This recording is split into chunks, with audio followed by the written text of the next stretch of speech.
నమస్తే, welcome to Suman TV Siddipet. మొన్నటిదాకా సిద్దిపేట జిల్లా వ్యాప్తంగా ప్రజలందరూ వర్షాలు పడలేదని బాధపడ్డారు. స్వయంగా ఆ వరుణదేవుడే ఆ బాధ విన్నాడో ఏమో. గత వారం రోజుల నుండి వాన పడుతూనే ఉంది. ఇక సిద్దిపేట జిల్లా వ్యాప్తంగా ముసురుకున్న వర్షాలు ప్రజల్ని ఉక్కిరి బిక్కిరి చేస్తున్నాయి. ఏదైనా ఒక పని మీద 10 నిమిషాలు బయటికి వెళ్దామంటే కూడా వెళ్ళలేని పరిస్థితి నెలకొంది.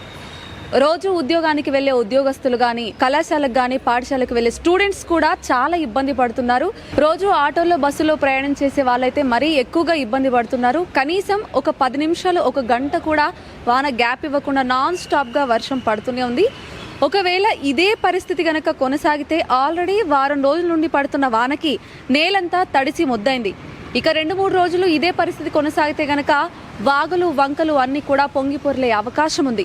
సిద్దిపేట జిల్లా వ్యాప్తంగా ఏ ఊరిలో చూసినా, ఏ గ్రామాల్లో చూసినా, పట్టణాల్లో చూసినా కూడా ఇదే పరిస్థితి. కంటిన్యూగా వర్షం పడుతూనే ఉంది. అదే విధంగా ప్రజలందరికీ కూడా చెప్పే జాగ్రత్తలు కొన్ని ఏంటంటే, విద్యుత్ స్తంభాల దగ్గర, పొలాల దగ్గరికి వెళ్లే వాళ్ళు కూడా చాలా జాగ్రత్తలు పాటించండి. తెలిసి తెలియకుండా ఏదైనా విద్యుత్ స్తంభం దగ్గర నిలబడడం, కరెంటు తీగల మీద చేపెట్టడం లాంటివి చేయకూడదు. చాలా జాగ్రత్తగా ఉండాలి. పొలాల దగ్గర పశువులను మేపే సమయంలో కూడా జాగ్రత్తలు పాటించండి. వాతావరణంలో ఈ మార్పు కారణంగా కొన్ని అనారోగ్య సమస్యలు కూడా ఎదురయ్యే అవకాశాలు ఉంటాయి. కాబట్టి చిన్నపిల్లలు గాని, వృద్ధులు గాని ఎవరైనా సరే పాత ఇళ్లలో ఉన్న వాళ్ళు కూడా వీలైనంత త్వరగా ఒకవేళ వాళ్ళ వెసులుబాటుని చూసుకొని వేరే ఇళ్లకి మారండి. చుట్టుపక్కల ప్రదేశాల్లో కూడా పాత ఇల్లులు ఉంటే అటువంటి ప్రదేశాలకు వెళ్లకుండా ఉండేటట్టు చూసుకోండి. సిద్దిపేట జిల్లా వ్యాప్తంగా ఇది పరిస్థితి. మరి హుస్నాబాద్ లో మా ప్రతినిధి సతీష్ అక్కడ పరిస్థితి ఎలా ఉందో అందిస్తారు. సతీష్, చెప్పండి.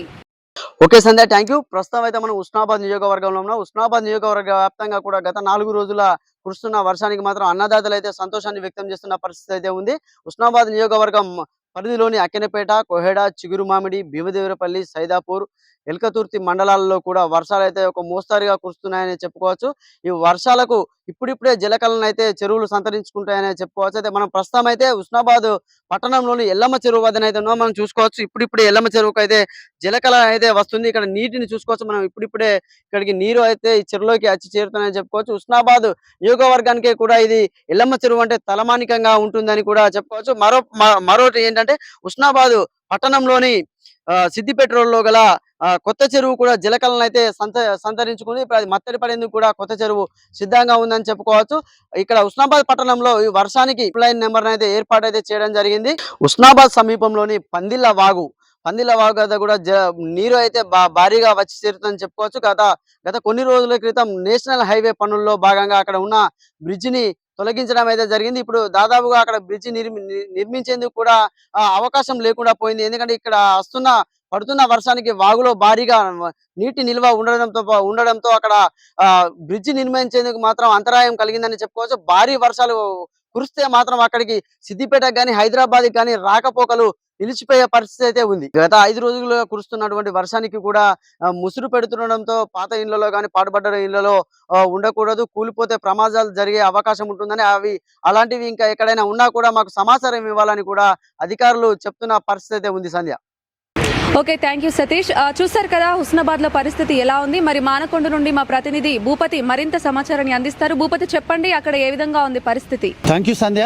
మానకొండ నియోజకవర్గానికి విషయానికి వస్తే దాదాపుగా గత 3-4 రోజులుగా వర్షాలు ఏకతాటిగా కురుస్తూనే ఉన్నాయి. ప్రస్తుతం అయితే రైతులు ఆనందాన్ని వ్యక్తం చేస్తున్నారు. జాగ్రత్తలు అయితే పాటించాలని కూడా వాతావరణ శాఖ కొన్ని హెచ్చరికలు అయితే జారీ చేసింది. కొండూరు మండలం, దాంతో పాటు ఒక 5 మండలాలు ఉంటాయి. ఇల్లంతకుంట, బెజ్జంకి, గన్నేరువరం వర్షం రోజు రోజుకు ఎక్కువనే కురుస్తున్నది. ఊర్లలో ఉన్న గ్రామీణ ప్రజలు అప్రమత్తంగా ఉండాలి. ఎందుకంటే పిల్లలు కూడా చెరువులు, కుంటలు చూడడానికి సరదా కోసం పోతారు. అక్కడ చెరువులో పడి కూడా నీట మునిగే ప్రమాదాలు అయితే ఉన్నాయి. తల్లిదండ్రులు చాలా జాగ్రత్తగా చూసుకోవాలని. పొలాల దగ్గర ఎప్పుడు అక్కడే పనులు నిమగ్నమై ఉంటారు కాబట్టి రైతులు ఖచ్చితంగా కొన్ని జాగ్రత్తలు పాటించాలి. విద్యుత్ స్తంభాల దగ్గరికి అస్సలు వెళ్ళకూడదు. ప్రజలందరూ కూడా అప్రమత్తంగా ఉండండి, జాగ్రత్తగా ఉండండి. అవసరమైతేనే బయటికి వెళ్ళండి. ఇంకా 3-4 రోజులు కూడా ఇదే పరిస్థితి కొనసాగే అవకాశం ఉంది కాబట్టి అందరూ జాగ్రత్తగా ఉండండి. కెమెరామెన్ అంజితో సంధ్యా, సుమన్ టీవీ, సిద్దిపేట్.